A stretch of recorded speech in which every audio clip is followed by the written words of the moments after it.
Makasih ya, masing-masing. Mudah-mudahan bermanfaat. Sebuah jualan.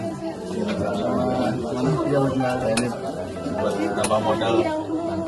Ya.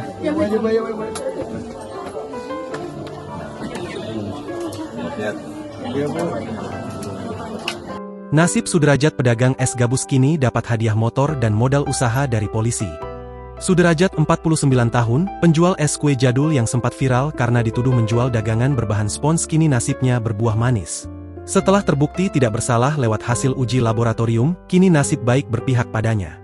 Kapolres Metro Depok, Kombes Abdul Waras, secara khusus mendatangi kediamannya untuk memberikan bantuan berupa 1 unit sepeda motor dan modal usaha.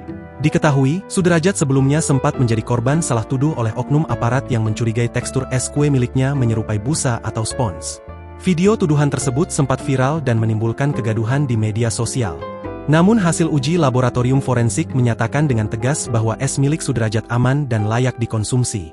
Selain itu juga tidak ditemukan adanya bahan berbahaya maupun benda asing seperti yang dituduhkan.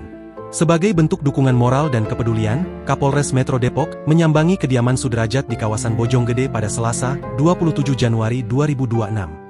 Meski secara administratif Bojonggede berada di Kabupaten Bogor, wilayah tersebut secara hukum masuk ke dalam wilayah Polres Metro Depok. Kami hadir di sini untuk bersilaturahmi dan memberikan sedikit bantuan kepada beliau. Mudah-mudahan 1 unit motor dan modal usaha ini bisa bermanfaat untuk kelancaran usaha Pak Sudrajat ke depannya, ujar Kombes Abdul Waras. Suasana haru menyelimuti pemberian bantuan tersebut. Istri Sudrajat tak kuasa menahan tangis saat melihat bantuan yang diberikan. Sementara itu, Sudrajat mengaku sangat bersyukur namun masih merasa sedikit trauma untuk kembali berjualan dalam waktu dekat.